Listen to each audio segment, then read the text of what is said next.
Welcome to part two of the Clash of Worlds. Now we're going to talk about American empires. With the development of sedentary villages, then you have the potential of developing kingdoms and even empires. And in the Americas, we'll see some examples of this. Some of them will get quite large on the same scale as some of the European empires. For example, the Inca. The Inca began their rise sometime around the 1200s when they settled at a place called Cusco, right? I know what you're thinking right now. It's like, wow, they named their capital after that guy from the Emperor's New Groove. Actually, it's the other way around, right? So they began from there a series of imperial expansions. They began to unite all the other Indian societies around them, groups like the Chavan and the Mocha, the Nazca, and the Wari, right?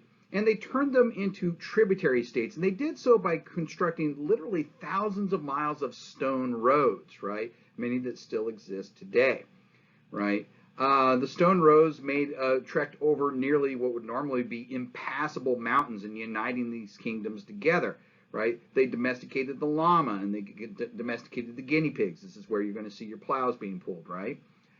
Inca soldiers were able to subjugate neighboring nations and build an empire of around 10 million people by about the year 1500. Okay, they developed complex systems to keep track of all this, including a system called the quipus. The quipus was what we believe, anyways, is a tax system, right? It's a series of different colored strands with knots at different intervals that we believe were used for maintaining and tracking taxation.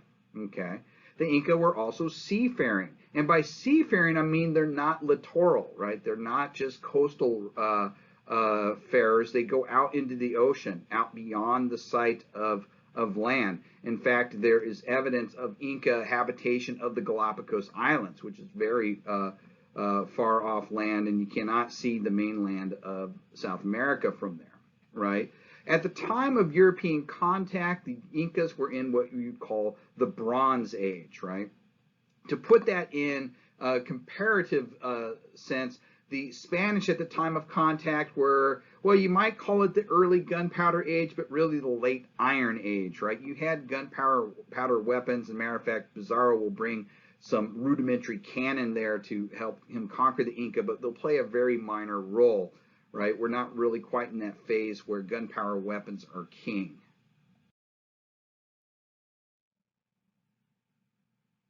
To the north, you're going to have another major empire build itself that's also going to be somewhere in the range around 10 million inhabitants, the Aztec, right? The Aztec are going to rule central Mexico from about 1300 CE until the arrival of the Europeans. As the story goes, that there was a prophet that had predicted that the day that the Aztec, who were nomadic people, saw an eagle consuming a rattlesnake upon the cactus, that would be the place they would build a great empire, right? And supposedly that's what happened at a place that they called Tenochtitlan, right? The capital of the Aztec Empire. This is where modern Mexico City is, okay?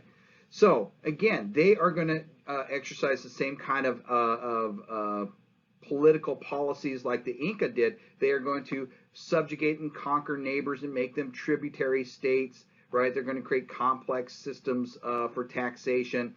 They too will be a monarchy, right?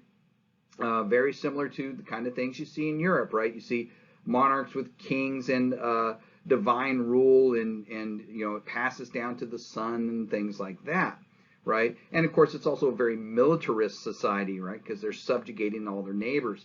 The Aztec in particular had an elite warrior class that was typically named after the different clans of them were named after animals. The most common one, of course, being the Jaguar Warrior, or at least that's the one that's most well known, right? These warriors were used to capture enemies for ritualistic sacrifices, right? The Jaguar weapon of choice was this 2-foot long wooden club with pieces of broken obsidian glass embedded on it, and it was called a macahuitl. And the macahuitl was not meant to kill, it was meant to maim.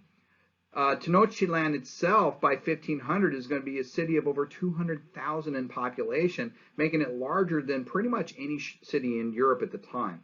So you can see here in the Americas, you're going to have these Native American nations. Some of them build themselves into really significant empires.